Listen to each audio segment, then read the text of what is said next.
Bugün Deməli, buradasan. altdan deməli alta salınan yamaqlar üçün yamağın salma texnikası bu cürədir ki, bizə lazım olacaq ləvazimatlar parçadır.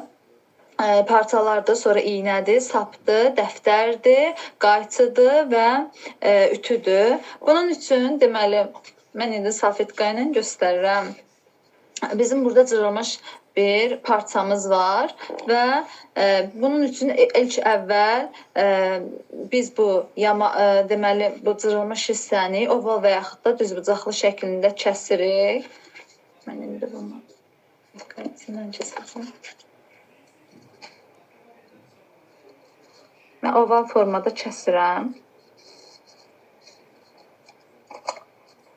Gördüyünüz kimi kəsdim. Daha sonra deyir ki, düzünə olan sapında istiqamətini təyin eləyirik. Çünki bilirik də bizdə həm əriş sapları, bir də arğac sapları var. Daha sonra isə məmulatın bu kəsmiş bunun kəsi hissələrin məmulatın tərs tərəfinə qatlayıb belə. Bax, elə bir ki, bu bizim üst hissədir. Bu da məlumatın tərs tərəfidir. Bunun bu kəsik hissələri var ha. Bunu tərs tərəfinə qatlayıb bu cürə. Bunun bu kəsik hissələrini tikirik. İndi bunu əlimlə göstərirəm. İynə sapım yoxdur. Daha sonra isə yamaq üçün götürdüyümüz parçada düzünə sapın istiqamətini təyin eləyib, sonra isə onun üzərində nişanlama aparıb o yamağın ölçüsünə uyğun, kəsiyin ölçüsünə uyğun yamaq kəsirik. Deyir ki, və nişanlama zamanı əvvəlcə deyir ki, yamaqda nişanlama aparılmalıdır. Çünki bu salınacaq yamağın ölçüsü dərin ölçüsündən 2 dəfə böyük olmalıdır. Ay, sağ ol.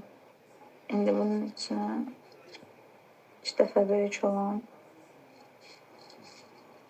Mən indi təxmini kəsirəm müəllimə.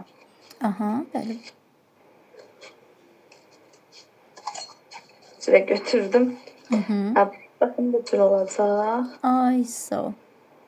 Sonra deyir ki, yamağın bu kəsik tərəfləri ki var ha, bunu tərs tərəfinə də, bunu da tərs tərəfinə qatlayıb bu hissələrin tikirik.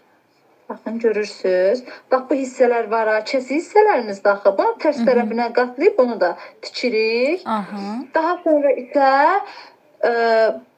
deməli, yamağımızın üst tərəfin məmulatın tikəcəyimiz parçanın tərs tərəfinə qoyub kökləmə tikiş aparırıq.